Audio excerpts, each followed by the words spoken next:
Hamil anak miliarder tampan. Bab 029. Sebulan sebelum Mama meninggal, Mama sempat koma. Dan beberapa saat sebelum koma, Mama membuat permintaan agar aku menikah saat itu juga. Aku bingung, bagaimana mungkin bisa menikah sedangkan aku tidak punya kekasih. Aku bahkan sempat marah pada Mama karena terus-terusan mendesak dan mengulang-ulang kata menikah.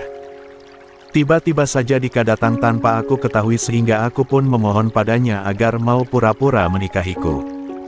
Dan apa kamu tahu? Dika menolongku dan kami menikah begitu saja. Aku tidak ingin memberitahumu karena pernikahan itu hanya sandiwara. Dan setelah Mama meninggal aku sudah meminta Dika menceraikanku, tapi Mika menundukkan wajahnya, guratan ekspresi malu tertangkap oleh mata Kayla.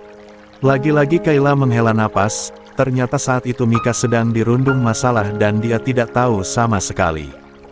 Apa kamu mencintainya? Mika langsung menatap Kayla lalu menoleh ke kiri dan ke kanan. Aku tidak ingin dia mengetahuinya, pipi Mika merona dan akhirnya membuat Kayla tertawa. Seharusnya kamu beritahu saja padaku, itulah gunanya sahabat, kan? Mika pun meraih kedua tangan Kayla. Aku berjanji tidak akan merahasiakan apapun lagi padamu. 2. Wanita jahat. Kayla dan Mika masih tengah asyik mengobrol ketika Dika datang menghampiri mereka. Aku kira kalian sedang ada di mana. Sayang, kita harus kembali ke kantor, ucap Dika. Mendengar itu Mika jadi salah tingkah karena malu pada Kayla, wajahnya pun memerah dan hanya bisa melirik sebentar ke arah Kayla. Kayla menahan senyumnya lalu berdiri dari duduknya. Baiklah, kalian hati-hati di jalan ya. Kayla pun merentangkan kedua tangannya agar Mika memeluknya. Setelah melepas pelukan, keduanya pun berpisah. Sebelum benar-benar beranjak, Dika senempat berbicara pada Kayla, suamimu memanggil. Dia ada di ruang kerja. Kakak memanggilku. Kayla sudah berada di ruang kerja suaminya. Kemarilah. Hansel merentangkan satu tangannya lalu Kayla segera duduk di pangkuan suaminya. Besok kita bertiga akan berangkat ke Jepang. Hansel berucap sambil membuka sesuatu di laptopnya. Ada apa di sana? Kayla berpikir mereka akan pergi liburan lagi setelah setahun lebih tak kemana-mana. Perusahaanmu akan diresmikan, jadi kita harus hadir di sana. Kening Kayla langsung mengerut dalam. Kakak tadi bilang apa? Perusahaanku. Hansel mengangguk. Benar, aku membuat cabang baru di sana semenjak kamu masih mengandung Justin, Ares dan Lily. Perusahaan itu resmi aku buat untukmu. Semua asetnya sudah menjadi atas namamu. Kayla tertegun. Tapi kenapa? Tidakkah itu berlebihan? Tentu tidak sayang, itu adalah bentuk tanggung jawabku padamu. Kakak hanya perlu memberiku makan saja dan keempat anak kita, itu sudah cukup.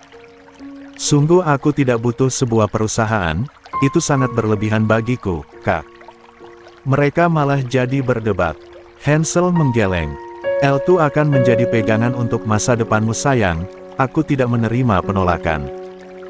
Jika suatu saat aku mati, setidaknya aku meninggalkan kekayaan yang menjamin kehidupanmu selamanya. Mendengar kata-kata terakhir Hansel, Kayla langsung bangkit dari duduknya. Aku tidak suka ucapan kakak itu. Hansel pun kaget dengan reaksi istrinya. Sayang, duduklah. Namun Kayla menggeleng. Ucapanku tadi tidak salah sayang, bukankah kita semua akan mati suatu saat nanti? Entah aku yang duluan ataukah kamu. Duduk sini, Hansel menepuk-nepuk pahanya. 3. Setelah berusaha mencerna dengan benar perkataan suaminya, akhirnya Kayla duduk kembali. Jangan bicara seperti itu lagi Kak, aku tidak suka. Mata Kayla sudah berkaca-kaca. Dia baru saja merasakan kebahagiaan ini, memiliki suami yang mencintainya dan anak-anak yang lucu. Dia sadar bahwa dia sedikit terbuai sehingga melupakan bahwa semua itu bisa saja meninggalkannya. Sudah jangan melau begitu. Aku sedang menawarkan pekerjaan penting untukmu. Senyuman Hansel membuat Kayla kembali ke dunia nyata. Sebaiknya tidak perlu memikirkan sesuatu yang belum terjadi, biarkan itu semua menjadi rencana dari Tuhan. Kayla mengikuti arah mata Hansel yang menatap pada laptop di depannya. "Apa itu?" tanya Kayla. "Ini adalah beberapa ruangan penting di perusahaan sana, semuanya masih belum didekorasi. Tugasmu adalah membuat sketsa untuk desain interiornya. Untuk satu buah sketsa aku akan membayarmu sebesar 100 juta. Kayla menghitung jumlah ruangan yang telah ditandai pada tampilan miniatur 3D yang ditampilkan oleh Hansel, seketika matanya membola. Ada 10 sketsa untuk 10 ruangan. Kayla langsung menatap suaminya yang juga menatapnya dengan senyum manis. "Apa itu artinya aku akan mendapatkan bayaran sebanyak 1 miliar? Hansel mengangguk pasti. 1 miliar hanya dalam 1 malam, sayang. Kayla berpikir sejenak. Membuat desain interior juga tidak semudah itu, apalagi langsung 10 desain dalam waktu singkat. Kenapa waktunya sangat mepet? Karena besok lusa sudah akan diresmikan, malam ini juga desainmu akan aku kirimkan. Dan malam ini juga mereka akan mengerjakannya. Tapi Kak, apa aku bisa? Aku malah sangat gugup sekarang." Hansel pun tertawa melihat wajah khawatir istrinya. "Gunakan sketsa yang kemarin kamu bawa, hanya butuh pembaruan di bagian warnanya. Semuanya menarik menurutku." Mendengar itu Kayla pun berubah menjadi sangat bersemangat, dia akan segera menuju kamarnya dan memeriksa semua desain yang pernah dia buat selama masa dia berkuliah. "Kamu terlihat sangat bahagia," ledek Hansel. Wajah ceria Kayla begitu terlihat karena tak bisa lagi ia tutupi. "Aku akan menjadi seorang istri yang kaya hanya dalam semalam, Kak." Hahaha. Tawa Hansel menggema dalam ruangan. Kekayaan milik Hansel saja belum pernah digunakan oleh istrinya walau hanya sekadar pergi ke salon. Dan sekarang hanya akan mendapatkan uang 1 miliar yang bagi Hansel tidak ada apa-apanya itu. Kayla senangnya bukan main sampai melompat-lompat segala.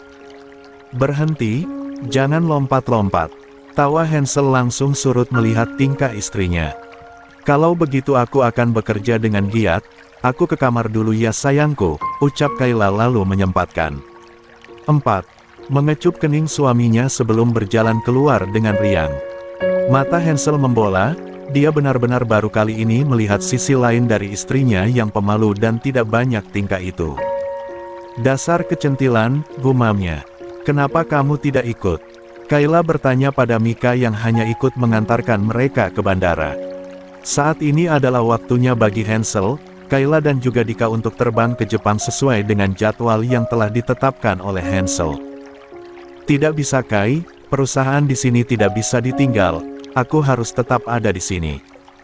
Mika tersenyum namun hatinya sedih karena harus berpisah dengan suaminya. Beberapa bulan menjalankan peran sebagai suami istri yang sesungguhnya, telah menumbuhkan rasa cinta di hati Mika pada Dika. Berpisah sebentar saja dia sudah merasa rindu, apalagi sekarang akan ditinggal selama seminggu. "Baiklah kalau begitu, sampai jumpa lagi, Mika." Mereka pun berpelukan. "Selamat ya atas pembukaan perusahaan barumu. Dan selamat juga sebagian besar pilihan interior di dalam kantornya menggunakan desain milikmu. Aku bangga padamu." Kayla tertawa malu namun juga merasa bangga pada dirinya. Kalau tidak karena suaminya mungkin semua ini hanya mimpi baginya. Dan semua desain yang telah dia gambar dengan tangannya sendiri itu mungkin hanya akan menjadi tumpukan kertas yang memenuhi lemarinya. Dika mendekati istrinya ketika Kayla telah melepaskan Mika. Pelukan dia berikan pada istrinya cukup lama, sebenarnya dia pun juga rindu akan berpisah.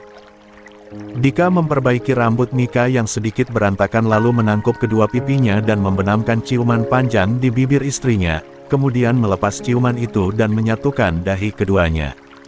"Aku tidak akan lama, Mika, aku jatuh cinta padamu."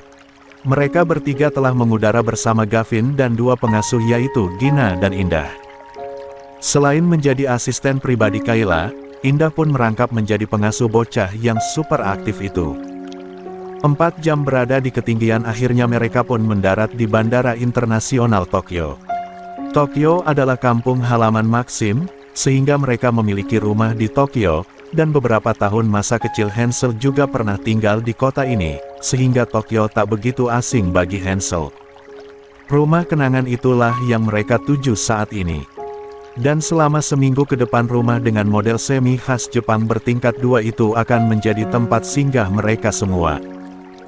Gavin tampak bersemangat menginjakkan kedua kakinya di atas lantai yang berbahan kayu itu, begitupun Kayla yang sangat mengagumi desain rumah yang sangat mirip dengan rumah di sebuah film yang sering dia tonton pada masa 5 kecilnya, Doraemon.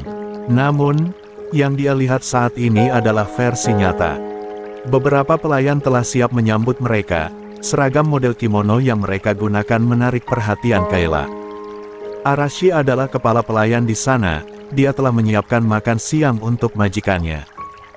Namun Hansel mengajak istri dan juga putranya untuk berganti pakaian dulu sebelum makan siang. Arashi sedang berbicara serius di telepon ketika melihat kedatangan ketiga majikannya menuju ruang makan. Segera dia mengakhiri teleponnya. Menu makan siang khas Jepang pun menggoda lidah Kayla. Tanpa menunggu lagi mereka bertiga ditambah satu orang balita segera menyantap makan siangnya. Setengah jam kemudian Hansel, Kayla dan Dika berangkat menuju perusahaan yang akan diresmikan oleh pemiliknya sendiri, yaitu Kayla Abrisam. Gavin dan dua pengasuhnya pun sengaja ditinggal karena orang tuanya akan sangat sibuk. Syukurnya Gavin sempat ditidurkan dulu sebelum ditinggal. "Apa mereka sudah pergi?" tanya seseorang dalam panggilan telepon di ponsel Arashi. "Sudah, Nona," jawab Arashi berbisik sambil melirik ke sekitarnya, takut ada yang mendengar percakapannya. "Apa putranya ditinggal di rumah?" tanya orang itu lagi. "Lia Nona, seperti yang Anda inginkan," jawab Arashi sebelum panggilannya diputus. Dududu. Siapa lagi sih? *6. Polemik di tengah bahagia.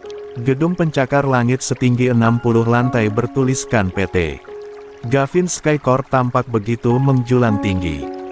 Sebelum memulai acara peresmian, Hansel mengajak istrinya untuk berkeliling gedung namun tidak memasuki satu persatu ruangan di sana, melainkan hanya ruangan inti saja terutama ruangan yang telah didesain oleh Kayla sendiri. Gugup, bahagia, bersemangat serta terharu semuanya bergemuruh di dada Kayla. Hari ini dia sangat merasa karyanya begitu dihargai, dan semua itu tak akan terjadi tanpa suaminya. Ucapan terima kasih saja tak akan cukup untuk dia persembahkan pada sang pemilik hati. Kayla Abrisam Richard. Namanya tertulis di atas keterangan Chief Executive Officer pada sebuah stand name di atas meja kerja dalam ruangan CEO yang mereka masuki. Mata Kayla menatap suaminya yang juga menatapnya dengan senyuman manisnya. Iris mata coklat terang itu berkaca-kaca. "Apakah ini mimpi, Kak?"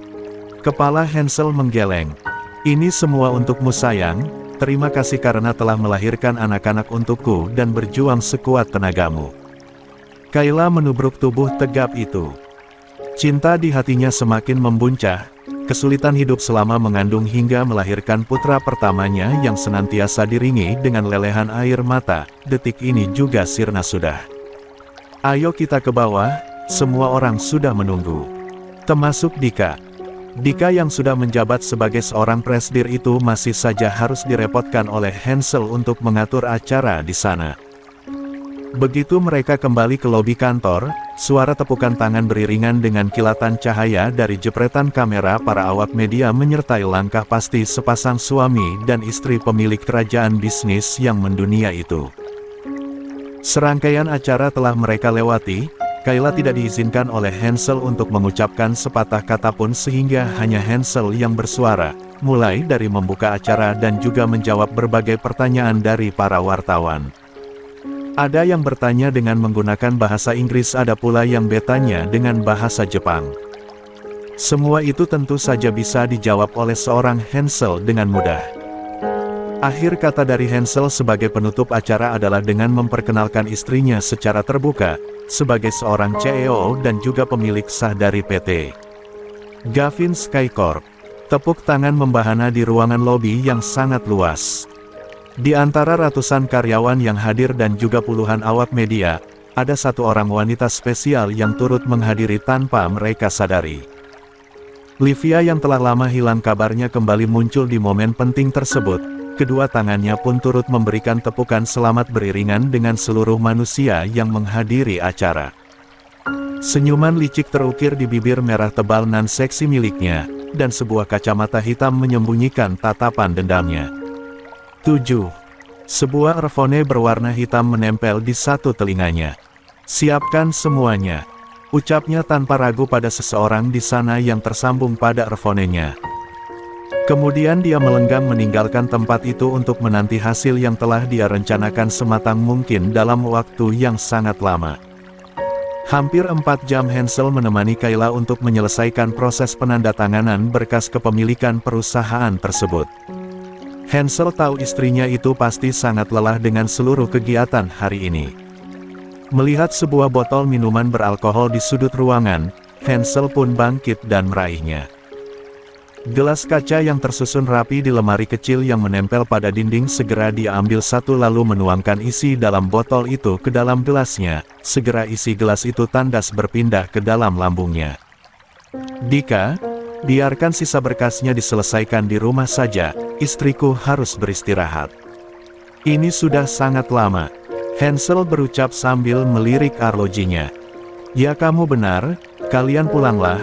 Aku akan menyiapkan semuanya dan segera menyusul kalian," sahut Dika. Kayla pun membenarkan ucapan suaminya, dia benar-benar sudah lelah dan juga merasa lapar, maklum ibu menyusui, sebentar-sebentar selalu merasa lapar. "Ayo sayang, kita ke bawah." Hansel meraih satu tangan Kayla untuk dia gandeng. Sesampainya di parkiran mobil Hansel berubah pikiran, dia memerintahkan pengawalnya saja yang mengantarkan Kayla pulang karena masih ada hal penting yang harus dibahas dengan Dika saat ini juga. "Kenapa tadi bisa lupa?" gumam Hansel. Biasanya dia adalah orang yang sangat konsentrasi dalam berpikir. Namun saat ini kepalanya terasa sedikit pusing. "Sayang, aku akan menyusul 1 jam lah. Kamu harus langsung istirahat begitu tiba di rumah," titah Hansel. "Lia kak, aku pulang dulu," sahut Kayla. Hansel membenamkan ciuman di bibir istrinya sebelum menutup pintu mobil lalu melambaikan tangan ketika mobil telah bergerak meninggalkan perusahaan. Ketika kembali berbalik ke arah pintu masuk perusahaan, Hansel memegang kepalanya yang terasa berdenyut. Dia langsung merasa ada yang tak beres dengan dirinya. Sebab hal seperti ini tidak pernah terjadi.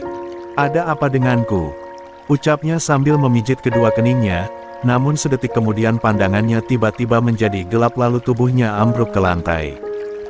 Hansel pingsan tak sadarkan diri. Kayla terkejut bukan main ketika melihat beberapa pelayan di dalam rumah tergeletak di lantai, 2 diantaranya adalah Gina dan juga Indah.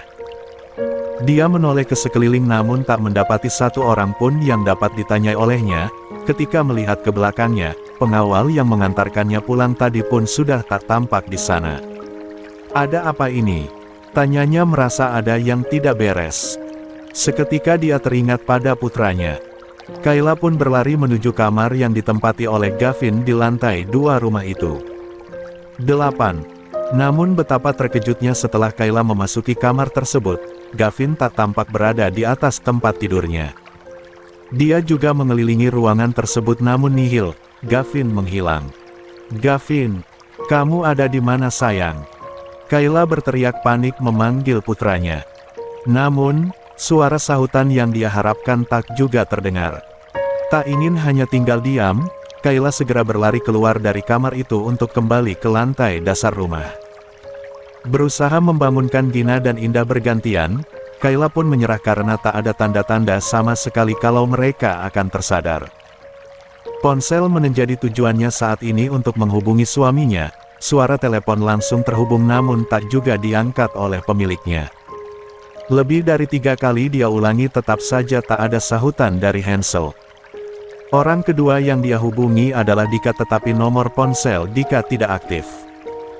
Tangannya bergetar, membayangkan hal buruk yang bisa saja menimpa putranya, terpaksa dia memilih menelpon Mika. "Halo Kayla." Suara Mika terdengar bahagia karena Kayla menelepon. Apalagi baru saja dia melihat berita luar negeri di iPad-nya yang menampilkan acara peresmian di perusahaan Gavin Sky Corp. Tetapi suara riang dari Mika seketika berubah ketika mendengar nada panik dari Kayla. Mika, Gavin hilang. Suamiku tidak bisa dihubungi, begitu juga Dika. Apa yang terjadi? Sekarang Kayla tak bisa lagi menahan tangisnya. Baru saja aku pulang dari perusahaan diantar oleh supir, tetapi sesuatu terjadi di rumah ini. Semua pelayan telah pingsan saat aku tiba, dan Gavin menghilang. Mika, apa? Tapi bagaimana bisa, Kay? Apa kamu sudah mencari di seluruh rumahmu? Mika sampai berdiri dari duduknya. Dia pun menjadi panik. Aku sudah mencarinya tapi tidak ada siapa-siapa lagi di rumah ini. Semua orang tak sadarkan diri. Mika, tolong hubungi Dika sebisa mungkin. Katakan padanya agar mencari suamiku sampai ketemu. Suara Kayla bergetar, begitupun seluruh tubuhnya. Akan aku lakukan sekarang juga Kayla, lalu bagaimana denganmu? Aku akan mencari putraku bagaimanapun caranya. Maafkan aku tidak ada di sana, Kay. Mika pun terdengar menangis di sana. Tolong, lakukan saja apa yang aku minta. Aku akan tutup teleponnya, ucap Kayla lalu mengakhiri panggilan teleponnya. Baru saja beberapa jam mereka tiba di sana dan harus langsung dihadapkan oleh masalah besar seperti itu. Kayla menghapus kasar air mata di kedua pipinya, dia bangkit dari duduknya lalu berlari keluar rumah. Menoleh ke kanan dan ke kiri mencari keberadaan sopir yang tadi membawanya pulang, tapi nihil. Hanya ada satu buah mobil yang tadi dia naiki. Apa sopir tadi terlibat dengan ini semua? Tanya Kayla mulai berbicara sendiri. 9. Dia lalu mendekati mobil tersebut dan membuka pintu kemudi, mencari apa saja yang bisa menjadi petunjuk, namun tetap juga dia harus kecewa. Oh Tuhan, apa yang harus aku lakukan? Dia menatap ponselnya, mencoba sekali lagi menghubungi suaminya dan berakhir dengan suara mailbox. Tak patah arang, dia pun menggunakan panggilan layanan darurat. Telepon segera terhubung dan Kayla segera meminta pertolongan dengan menjelaskan secara rinci kejadian yang terjadi di sana. Dan yang paling utama adalah meminta untuk mencari putranya. Tetapi ketika pihak polisi di sana meminta alamat rumahnya, dia pun kebingungan. Aku tidak tahu nama jalannya karena aku baru saja tiba di sini. Baiklah, bisakah Anda mengirimkan lokasi keberadaan Anda? Ya, tentu. Sementara telepon masih terhubung, Kayla segera menggerakkan jarinya untuk mengirimkan lokasi keberadaannya. Syukurnya itu berhasil terkirim. Lokasi sudah kami terima Nona, harap menunggu sebentar karena petugas kami sedang dalam perjalanan. Baiklah, Kayla pun memutuskan panggilannya. Dia berdiri mondar-mandir di halaman depan rumah itu masih dengan menggenggam ponselnya. Penampilannya tampak kacau sekali, mata sembab bahkan masih mengeluarkan lelehan air mata. Kamu di mana Kak? Putra kita menghilang. Sibuk dengan pikiran kacaunya, tiba-tiba ponselnya bergetar, pesan masuk dari nomor yang tak dikenal entah dari siapa, namun Kayla langsung membukanya. Begitu melihat isi pesannya, Kayla nyaris pingsan. Sebuah gambar mirip putranya sedang tertidur di atas lantai yang kotor. Ponsel yang dipegangnya hampir saja terlepas dari genggamannya saking tangannya gemetar hebat, namun Kayla berusaha mengendalikan dirinya sekuat mungkin. Dia pun sadar bahwa putranya telah diculik. Terbukti dengan pesan berikutnya yang masuk dengan nomor yang sama. Putramu masih hidup. Jika ingin menjemputnya datanglah ke lokasi yang aku kirimkan. Jangan hubungi polisi atau putramu mati. Dan jangan harap apapun pada suamimu, karena saat ini dia juga akan mati. Begitu isi pesannya berlanjut dengan kiriman lokasi yang mungkin saja itu adalah lokasi keberadaan Gavin. Bertambah deras air mata Kayla. Hansel yang selalu ada melindunginya kini mungkin saja sedang berada dalam bahaya yang sama seperti Gavin. Dia buka lagi gambar putranya yang tertidur di atas lantai itu lalu dia perbesar berusaha memperhatikan area di sekitar putranya. Setelah melihat dengan seksama, tempatnya seperti sebuah gudang barang bekas. Oh Tuhan, selamatkan putraku, tunggu mama sayang, mama akan datang, nak. Kak Hansel, semoga kakak baik-baik saja. 10. Sekali lagi Kayla berusaha untuk tenang, dia tidak berada di Indonesia saat ini, bahkan ini kali pertamanya berada di Tokyo. Kiriman lokasi itu segera dia buka, mengklik tampilan rute ternyata sangat jauh sekali dari tempat dia berada, mungkin di pinggiran kota. Di mana petugas polisinya?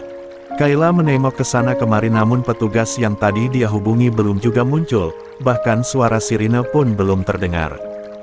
Aku tidak bisa menunggu lebih lama lagi. Dia menatap lagi pada mobil yang terparkir di sana. Seandainya aku belajar menyetir sejak dulu.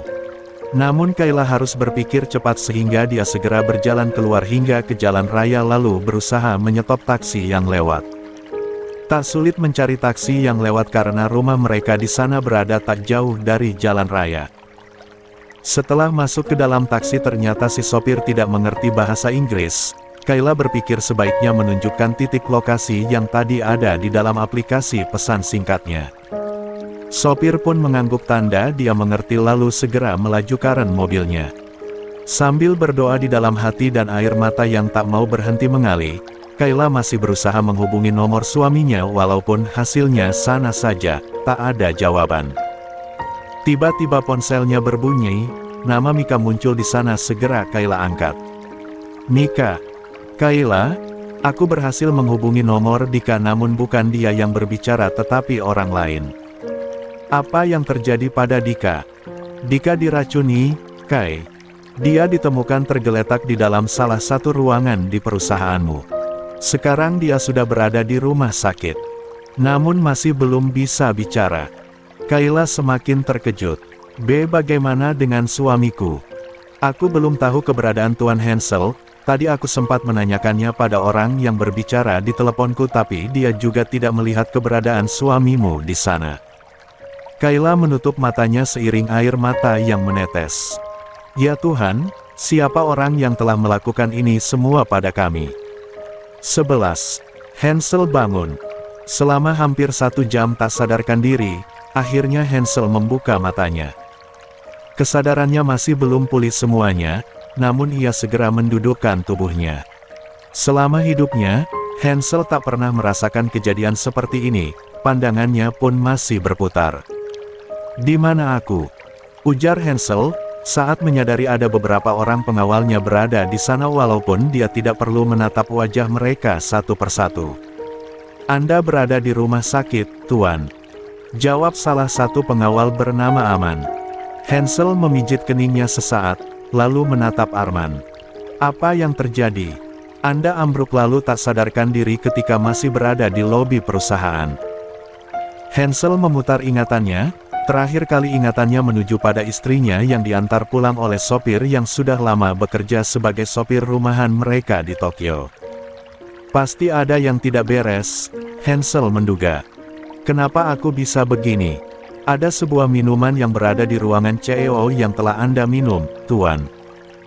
Hansel mengerutkan kedua alisnya mengingat bahwa dia memang telah meminum 1 gelas kecil minuman beralkohol dengan merek yang sudah terkenal di Jepang.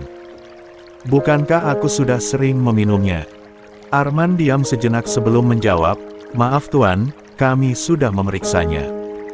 Minuman yang ada di sana semuanya berisi campuran sianida. Apa maksudmu? Mata Hansel kini tak lagi sayu, namun berubah tajam menatap pada Arman. Sepertinya seseorang telah menyelundupkan minuman itu di dalam perusahaan sudah sejak lama, Tuan. Arman menundukkan kepala. Di mana Dika? Tuan Dika ada di ruangan yang berbeda, masih belum sadarkan diri. Dia meminum habis 1 botol minuman beracun itu, Tuan. Kalian semua tidak berguna, bagaimana kondisinya? Kondisi Tuan Dika terpantau stabil. Orang-orang kita sudah berjaga untuk memantau perkembangannya. Periksa seluruh karyawan di perusahaan, jika ada yang memberikan reaksi mencurigakan sedikit saja, langsung tahan mereka. Arman mengangguk. Bagaimana dengan istriku? Itulah pertanyaan yang sejak tadi sangat ditakutkan oleh mereka semua untuk didengar. 4 orang laki-laki berjas 12 hitam dengan tubuh besar serta perawakan sangar itu pun saling pandang sejenak. Telah terjadi sesuatu di rumah Anda, Tuan. Ketika Anda tak sadarkan diri, kami langsung bergerak membawa Anda kemari. Lalu setelah Anda sudah ditangani oleh pihak medis, saya mencoba menghubungi Arashi namun tidak diangkat, begitu juga Kama, sopir yang membawa nona muda pulang. Jawab saja pertanyaanku sialan. Di mana istriku? Bentak Hansel. Nona menghilang, Tuan. Begitu juga dengan Tuan muda Gavin. Arman semakin menundukkan kepalanya, begitu pula anak buahnya yang lain. Rahang Hansel pun mengeras, kesadarannya yang tadi baru muncul setengah kini telah 100% terkumpul. Di mana semua orang? Semua pelayan yang ada di rumah Anda juga tak sadarkan diri, Tuan. Kecuali Arashi dan Kama. Mereka menghilang. Bangsat kalian semua. Kalian sudah tahu bahwa istriku menghilang, lalu untuk apa kalian hanya diam di sini? Mata Hansel menatap nyalang pada satu persatu dari 4 orang tersebut. Maafkan saya, Tuan. Kami mencemaskan kondisi Anda. Untuk saat ini Arman sungguh pasrah jika diamuk oleh majikannya. Hansel bergerak cepat turun dari ranjang pasiennya hingga jarum di tangannya terlepas dan darah pun segera mengalir deras, namun tak ia pedulikan. Kemarikan senjatamu, akan aku tembak kepala bodohmu itu. Hansel melangkah maju namun Arman semakin melangkah mundur. Darah Hansel yang menetes di lantai membuat mereka semakin panik. Panggil dokter sekarang. Teriak Arman pada pengawal yang lain, satu orang di antara mereka bergegas keluar ruangan. Saat itu, Arman sudah tidak bisa mundur lagi karena punggungnya sudah terhalang oleh dinding, hingga akhirnya Hansel pun bisa menggapainya lalu mencekik lehernya dengan kuat. Tuan. Pikirkan kondisi Anda, ucap Arman tersendat akibat dicekik oleh Hansel. Katakan kalau kau tahu di mana keberadaan istri dan putraku. Hansel semakin kuat mencengkeram leher Arman. Arman sudah tidak bisa menjawab lagi, napasnya benar-benar sudah terhenti. 2 orang pengawal yang lain pun tak berani menyentuh Hansel, selain diam dan ketakutan. Bersyukur sedetik kemudian dokter masuk dan segera mengajak 3 orang pengawal itu untuk menarik tubuh Hansel sekuat yang mereka bisa sehingga jeratan tangannya pun terlepas dari leher Arman. Arman pun terbatuk-terbatuk lemas, dengan cepat mencari napas hingga ia terduduk. Masih bisa hidup saja rasanya ia sudah harus bersyukur sekali. 13. Katakan bangsat, teriak Hansel pada Arman. Arman lekas bangkit dan segera berdiri tegak, sedangkan dokter tadi dengan cepat menutup luka di tangan Hansel akibat jarum infus yang dicabut paksa oleh Hansel sendiri. Kami segera pulang ke rumah ketika tidak bisa menghubungi mereka semua, tetapi ketika sudah tiba di sana kami menemukan beberapa polisi dan juga petugas medis. Polisi mengatakan bahwa Nona Kayla yang menghubungi mereka dan mengatakan kalau putranya telah diculik. Nona sempat mengirimkan lokasi rumah Anda pada layanan darurat, namun ketika polisi tiba, Nona muda sudah tidak ada. Ponsel Nona muda juga tidak bisa dihubungi maupun kami lacak, Tuan. Hansel memejamkan matanya, bagaimana bisa dia lalai menjaga keluarganya. Hanya satu nama yang ada di dalam pikirannya, nama dari orang yang menjadi biang kerok atas ini semua, Lia. Dia pun membuka matanya setelah selesai berpikir dengan tenang, lacak keberadaan Livia beserta Robert. Perintahnya pada Arman. Kemudian dia menepis tangan kirinya dari tangan dokter yang sedari tadi sibuk dengan pekerjaannya. Siapkan mobil saat ini juga. Dan di mana sepatuku? Keempat pengawal itu pun langsung berjingkat dengan cepat mengerjakan perintah majikannya. Hansel menatap meja nakas lalu merampas jam tangannya. Setelah pengawal memasangkan kedua sepatunya, dia pun bergegas meninggalkan ruangan diikuti keempat pengawalnya. Padahal kondisinya masih belum pulih, seruan panggilan dari sang dokter pun tak lagi dihiraukan. Arman mengejar langkah lebar itu hingga mereka bersisian. Tubuh keduanya sama tingginya. Mana ponselku? Hansel memasang arlojinya lalu menengadahkan satu tangannya ke arah Arman sambil tetap berjalan dengan cepat. Arman menyerahkan ponsel milik Hansel. Kami sudah berusaha melacak keberadaan Nona muda namun sepertinya ponselnya mati. Hansel membuka ponselnya dan tampak puluhan panggilan tak terjawab dari Kayla. Hatinya terasa ngilu dan dirinya merasa tak berguna. Pasti saat itu istrinya sudah menangis dan sangat kebingungan tanpa dirinya. Dia pun berusaha melakukan panggilan ke nomor Kayla tapi tidak tersambung. Setelah mereka masuk ke dalam mobil, Aman menyerahkan sebuah iPad pada Hansel. Titik lokasi Livia masih berada di Jerman, Tuan. Hansel pun menatap layar iPad yang menunjukkan titik lokasi keberadaan Livia yang memang berada di Jerman, tapi dia tidak percaya begitu saja. Siapa lagi orang gila yang tak pernah jera dengan hukuman yang sudah dia berikan? Mika saja langsung bersujud dan sekarang telah benar-benar tunduk pada mereka, tetapi Livia sepertinya hanya kematian yang bisa membuatnya berhenti. Kemudian Arman menunjukkan lagi beberapa foto di ponsel pribadinya, gambar yang menunjukkan wajah Robert. Baru saja orang kita memotretnya, dia sedang kabur ke Thailand karena dikejar oleh lintah darat. Perusahaan miliknya sudah terancam runtuh. 14. Selidiki keberadaan Livia secara akurat. Segera, Tuan. Hansel teringat dengan gelang yang selalu dia pakaikan di satu tangan putranya. Di sana ada sebuah chip yang terhubung dengan jam tangannya.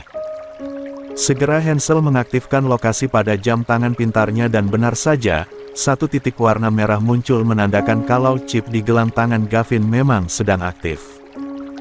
Beberapa detik memperhatikan layar kecil pada jam tangan pintar itu, Hansel pun telah mengetahui di mana keberadaan putranya, yang pasti bukan di rumahnya, namun di suatu tempat yang lebih jauh dari perkotaan.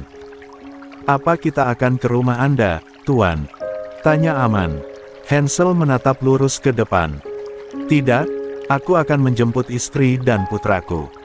Setelahnya Hansel mengirimkan titik lokasi di jam tangannya pada iPad milik Arman, dan Arman segera memerintahkan sopir agar menuju sebuah alamat yang dia sebutkan. Sesuai perintah dari majikannya, mobil pun melaju secepat kilat. "Tidak usah khawatir, Livia. Aku akan langsung membunuhmu tanpa melakukan penyiksaan terlebih dahulu." Ucapan pelan namun penuh penekanan itu terdengar mengerikan di telinga Arman. Arman seketika meraba lehernya yang tadi sempat dicekik oleh Hansel, jika telat sedikit saja mungkin saja tulang lehernya bisa patah. Mata Hansel hanya menatap tajam ke arah depan mobil. Bersiap untuk menjemput istri dan putranya. 15. Usaha Kayla menemukan Gavin. Mobil taksi yang membawa Kayla selama lebih dari 30 menit itu akhirnya berhenti. Kayla menyadari kalau mereka telah tiba di lokasi yang tadi diberikan oleh seseorang yang tidak dia kenal. Sepanjang jalan matanya tak berhenti mengikuti pergerakan dari titik lokasi itu, namun semakin dekat ke arah tujuan, signal di ponselnya malah menghilang. Bersyukur Pak Sopir hafal jalannya. "Apa kita sudah sampai?" tanya Kayla, namun tak ada jawaban karena sopir itu tak mengerti dengan bahasa Inggris yang diucapkan Kayla. Kayla pun mencoba bertanya dengan isyarat tangannya yang menunjuk-menunjuk pada ponselnya sambil mengulangi pertanyaannya. "Apa kita sudah sampai?" Sopir yang masih tak mengerti itu hanya menganggukkan kepalanya sambil berucap, "Hai." "Hai," yang artinya ya. "Baiklah." Kayla lalu mengeluarkan kartu unlimited berwarna hitam miliknya yang ada di dalam tas jinjingnya lalu melakukan pembayaran dengan mesin gesek yang telah disediakan. Entah berapa yang dia bayarkan, Kayla tak memikirkannya, karena fokusnya saat ini hanyalah putranya. La pun keluar dan turun dari mobil taksi itu. Dari dalam mobil si sopir merasa sedikit khawatir melihat penampilan Kayla yang terlihat kacau, tapi karena masalah komunikasi yang sulit dia juga tidak bisa membantu banyak. Begitupun Kayla yang ingin meminta Pak Sopir agar menunggu dia sebentar untuk mencari putranya, sangat sulit karena sama-sama tidak saling mengerti. Ingin mencari aplikasi bantuan untuk penerjemah bahasa pun tak bisa karena ponselnya tidak memiliki signal. Sial sekali, pikir Kayla. Tak berselang lama deru suara mobil pun terdengar menyadarkan Kayla dari pikiran kacaunya. Ia hanya bisa memandang kepergian taksi tersebut lalu segera menatap ke sekelilingnya. Ada sebuah gudang besar yang tak begitu kumuh, sepertinya itu adalah tempat keberadaan putranya yang tadi dia lihat di dalam gambar di ponselnya. Di sekitarnya terdapat beberapa rumah kayu yang tak tampak memiliki penghuni. Hari pun sudah mulai sore, jika tidak bergegas, malam akan segera datang. Melangkah pasti menuju ke arah gudang tua di depannya, doa pun tak pernah lepas dari bibirnya. Rasa takut dan juga ragu pun menyertai langkahnya, namun ini demi putranya. Akan dia lakukan apapun meski nyawanya harus dipertaruhkan. Krek. Suara pintu gudang ketika Kayla mulai membukanya. Di dalam sana tampak gelap sehingga Kayla dengan segera menyalakan senter di ponselnya lalu mengarahkan cahaya itu ke segala arah. "Gavin," panggilnya, berharap putranya menyahut. Gudang itu memiliki 2 lantai, isinya adalah barang-barang tua yang kebanyakan berbahan keramik. Di lantai dasar tidak memiliki ruang apapun, hanya hamparan barang-barang bekas saja. 16. "Apa aku naik saja?" gumam Kayla. Pada saat itu suasana terasa semakin mencekam, apalagi terdengar suara langkah kaki tak jauh dari tempatnya berdiri. "Apa ada orang di sini?" teriaknya lagi. Nihil, tidak ada jawaban. Bulu kuduk Kayla berdiri dan juga keringat telah membasahi tubuhnya, membayangkan akan berada di tempat menyeramkan seperti ini saja tidak pernah. Tapi sekarang dia terjebak di antah berantah. "Gavin, ini Mama, sayang." Kayla terus melangkah masuk sambil terus memanggil putranya. Dan saat ini usahanya tidak sia-sia, sebab samar-samar terdengar sahutan yang sangat dia yakini itu adalah suara putranya. Suara itu berasal dari lantai atas gudang tersebut. Kayla mengarahkan ponselnya ke atas mengamati sekitarnya, siapa tahu ada pergerakan. Namun, gelap sekali di dalam sana. Napasnya sudah terengah-engah karena dadanya bergemuruh setelah mendengar suara kecil tadi. Dia panggil sekali lagi untuk memastikan. "Gavin," berteriaklah pada Mama. Tangannya masih terus mengarahkan cahaya ponselnya ke atas. Benar saja, suara sahutan itu terdengar lebih jelas meskipun masih sangat kecil. Seorang ibu pasti sangat peka dengan suara anaknya. Tanpa ragu lagi Kayla langsung berlari menaiki anak tangga satu persatu secepat mungkin. Tasnya dia lempar sembarangan, hanya ponsel yang ia genggam sekuat tenaga. Tubuh mungil itu bergerak dengan lincah seperti baru saja mendapatkan kekuatan setelah mendengar suara Gavin. "Gavin, ini Mama, Nak." Kayla berbelok ke arah kiri ketika menaiki anak tangga yang terakhir. Tak ada suara sahutan lagi namun terdengar selentingan benda terjatuh ke lantai dari arah yang berlawanan sehingga Kayla langsung saja membalikkan tubuhnya. Tangan kanannya terasa pegal karena harus mengangkat ponselnya untuk menerangi sekitarnya. Ada satu ruangan yang terdapat di ujung loteng itu, Kayla menduga suara tadi berasal dari dalam sana. Situasinya sekarang benar-benar mirip suasana di film horor. Kayla harus memberanikan dirinya sendiri. Dia gerakkan kedua kakinya selangkah demi selangkah ke arah satu ruangan tersebut sambil menajamkan pendengarannya. "Gavin," ucapnya pelan, tapi karena di sana sangat sepi sehingga suara Kayla menjadi agak nyaring. Hingga terdengar lagi suara dentingan benda terjatuh disusul dengan suara yang sejak tadi Kayla cari. "Ama." Kali ini sangat jelas suara itu dan Kayla sangat yakin kalau itu adalah putranya. 17. Tarikan nafas Kayla sampai terdengar nyaring ketika meyakini bahwa ia telah menemukan Gavin, apalagi panggilan Gavin yang menyebutkan kata, "Ama." Dari langkah kecil menjadi berlari kencang akhirnya Kayla sampai di depan ruangan yang pintunya tertutup rapat.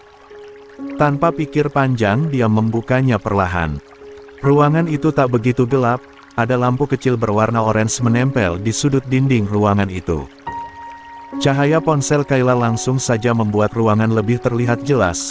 Dia menyinari ke kiri dan ke kanan namun tak ada siapa-siapa. Ketika langkahnya sudah lebih masuk ke bagian dalam, tiba-tiba saja pintu ruangan di belakangnya tertutup. Kayla kaget sehingga tubuhnya refleks berputar ke belakang. Tepat pada saat dia berputar dengan posisi tangan kanannya di atas sambil memegang ponselnya, seseorang tampak ingin memukulnya dengan sebuah benda namun terhalang oleh tangan Kayla yang sudah dalam posisi seperti menangkis pukulan tersebut hingga membuatnya mundur beberapa langkah dan ponselnya terjatuh dari genggamannya. Kayla meringis kesakitan, sepertinya tulang tangannya retak saking nyerinya. Namun, dia hanya memegang tangannya karena matanya langsung awas menatap siapa orang yang tadi memukulnya. "Sial!" Maki orang itu. Ponsel Kayla tadi terjatuh dengan posisi tertelungkup sehingga cahaya senternya menerangi seluruh ruangan. Karena cahaya itu, akhirnya Kayla pun bisa melihat dengan jelas siapa orang yang tadi memukulnya. "Kamu!" bentak Kayla marah. Livia terkekeh, namun terdengar mengerikan mirip hantu Indonesia, kuntilanak. "Ma!" Suara jeritan itu menarik perhatian Kayla dan segera dia melihat ke arah kiri Livia di sudut ruangan. Benar saja itu adalah putranya, Gavin yang sedang memberontak namun dipegangi oleh Arashi. Mata Kayla langsung membola.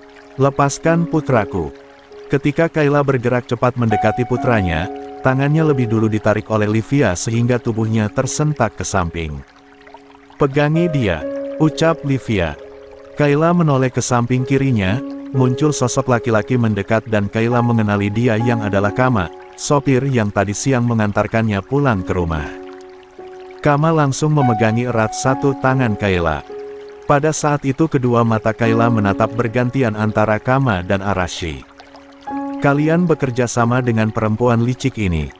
Apa kalian tidak takut dengan suamiku?" Tidak ada jawaban dari kedua orang itu. "Lepaskan putraku. Kalian semua akan mati." Teriaknya sekuat tenaga. Dia sudah lelah namun hatinya sakit melihat putranya yang memberontak namun tangan mungil itu disentak berkali-kali oleh Arashi. Air mata kembali mengalir menyaksikan tubuh kecil itu tersiksa dan suara tangisan Gavin terdengar begitu pilu. "Ma, Ama." Satu tangan Gavin yang terlepas menjulur ke arah Kayla, tampak sekali kalau Gavin begitu ingin menggapai sang mama. 19. Perjuangan seorang ibu. Gelang di tangan Gavin yang mengarah pada Kayla berkelip-kelip, namun Kayla hanya melihatnya sekilas, karena lebih fokus pada wajah putranya yang terlihat sembab, mungkin sudah menangis dalam waktu yang lama. "Putramu itu sangat merepotkan. Dia selalu berlari dan menjatuhkan semua barang, sangat berisik," ucap Livia. Mata Kayla langsung menatap Livia yang berada di hadapannya, tangan kiri Kayla masih dipegang erat oleh Kama. "Kenapa kamu harus menyiksa anak kecil, Livia? Kamu juga seorang wanita," ucap Kayla yang mulai sesenggukan. "Aku tidak akan menyiksanya, dia itu anak haram kalian, sebaiknya dihabisi saja." Apa maksudmu? Ikat anak itu," perintah Livia pada Arashi. Arashi pun segera mengikat kedua tangan dan kaki Gavin lalu mendorongnya hingga jatuh terduduk sampai Gavin berteriak histeris. Hati ibu mana yang tak sakit melihat anaknya diperlakukan seperti itu di hadapannya sendiri namun dia tidak bisa berbuat apa-apa. "Pegangi tangannya agar dia tidak menghalangiku untuk menghabisi bocah kotor ini," sambung Livia lagi pada Arashi sambil menunjuk ke arah Kayla. Segera Arashi memegangi tangan kanan Kayla yang tadinya terbebas. Livia pun mulai bergerak perlahan menuju Gavin. Pada saat itu Kayla merasa dia harus berbuat sesuatu. Lebih baik dia saja yang mati daripada putranya. Entah mendapatkan kekuatan dari mana, ia menghentak pegangan tangan Arashi dengan sekuat tenaga yang dimilikinya hingga terlepas. Lalu dengan cepat mengarahkan tendangan menggunakan lututnya ke bagian intim Kama hingga laki-laki itu menunduk kesakitan dan pegangan tangannya melemah. Kesempatan itu Kayla gunakan untuk melepaskan diri. Dengan gerakan cepat dia lalu mendekati sebuah meja di belakang Livia yang sudah hampir menggapai putranya. Di sana ada sebuah vas bunga berukuran besar terbuat dari keramik di atas meja. Kayla angkat vas bunga itu tinggi-tinggi menggunakan dua tangannya. "Hei!" teriak Arashi pada Kayla yang begitu saja bisa melepaskan diri dari mereka. Mendengar itu, Livia lantas menoleh ke arah Arashi. Namun sayang, karena belum sempat ia menyadari pergerakan Kayla, kepalanya sudah terlebih dulu mendapatkan hantaman keras dari vas yang Kayla pukulkan dari dekat. "Ark!" teriak Livia. Darah langsung mengalir deras dari kepala menuju ke wajahnya hingga turun sampai ke 20 bahunya. Dia terduduk lemas memegangi kepalanya yang mendadak pening dan perih. Melihat apa yang terjadi pada Livia, Arashi langsung syok. Sedangkan Kama masih mengerang kesakitan, kejadian itu begitu cepat baginya. Kayla yang melihat Arashi kebingungan segera mendekati putranya yang terus menangis lalu mengangkat Gavin yang masih dalam posisi terikat, dia sudah tidak sempat lagi melepaskannya. Menyingkir dari sana secepatnya adalah satu-satunya tujuannya saat ini. Menggendong putranya dengan erat, Kayla pun segera membuka pintu ruangan itu dengan satu tangannya yang tadi dipukul oleh Livia, tidak ada rasa sakit lagi yang dia rasakan. Kemudian berlari secepat mungkin. Livia masih terengah menahan sakit namun dia menyadari kalau mangsanya telah melarikan diri. "Kejar dia, bodoh!" Dia berteriak, namun suaranya sudah tidak lagi terdengar nyaring. Arashi pun berlari mengejar Kayla, begitu pula Kama yang terlatih menyusul sambil menahan ngilu di area intimnya. Di luar ruangan, Kayla telah sampai di turunan tangga. Dia berjalan tanpa melihat namun hanya berpegangan pada pagar loteng hingga menuntunnya sampai ke tangga. Di luar sudah benar-benar gelap. Dia susuri anak tangga langkah demi langkah dan satu tangannya masih berpegangan pada penyangga, kemudian tangan satu lagi menggendong putranya. "Jangan menangis sayang, bantu mama. Kita akan pulang." Kayla berusaha menenangkan putranya yang ketakutan karena kegelapan. Gavin masih merengek dalam pelukannya. Sesekali ia juga terisak. Ketika Kayla sudah berada di tengah tangga, dia mendengar suara langkah kaki berlari lalu ada sorotan cahaya menyilaukan matanya dari atas sana. "Itu dia!" Teriakan Arashi semakin membuat Gavin menangis. "Papa!" Gavin berteriak memanggil ayahnya. Karena ada cahaya dari atasnya, Kayla pun mempercepat langkahnya menuruni anak tangga hingga sampai ke lantai dasar. Kedua tangannya mendekap putranya dan kakinya ia bawa secepat mungkin untuk keluar dari gudang mengerikan itu. Pada saat itu napas Kayla rasanya sudah hampir habis, tenaganya telah terkuras hingga kering. Perut bekas jahitan dari operasi secar pun terasa nyeri karena telah menggendong Gavin dari atas hingga ke bawah. Semua itu dia tahan dan berusaha untuk tetap sadar hingga dia benar-benar berhasil keluar. Begitu berhasil keluar dari pintu gudang tersebut, Kayla masih belum menghentikan larinya. Sampai tak sadar dia telah menubruk seseorang. Akibat tubrukan keras itu, tubuhnya pun oleng dan hampir terjungkang ke belakang. Tetapi sebelum itu terjadi, satu tangan kekar telah menariknya hingga kembali berdiri tegak. Kayla mendongak, wajah tampan yang sangat dia rindukan kini sedang menatapnya dalam sinar rembulan. 21. Dia pun menyadari kalau itu adalah suaminya, namun baru saja dia akan berucap, pandangannya telah menjadi gelap dan tubuhnya seketika lemas. Berikutnya, Kayla tak tahu lagi apa yang terjadi setelahnya. 22. Amarah Hansel. Beberapa saat sebelumnya, Hansel hanya membawa 4 orang pengawalnya dengan 2 mobil untuk mencari istri dan juga putranya. Dia tidak membutuhkan banyak bantuan karena dia akan membunuh Livia dengan tangannya sendiri. "Tuan, Livia masuk ke Jepang dengan menggunakan identitas palsu." Aman menunjukkan foto identitas dengan nama orang lain namun foto yang ada pada kartu identitas itu adalah foto Livia. Hansel meliriknya sekilas, sekarang dia mengerti bahwa mantan tunangannya itu benar-benar terobsesi padanya. Selama setahun ini dia telah mengatur agar Livia dan Robert ditolak untuk bisa masuk ke Indonesia.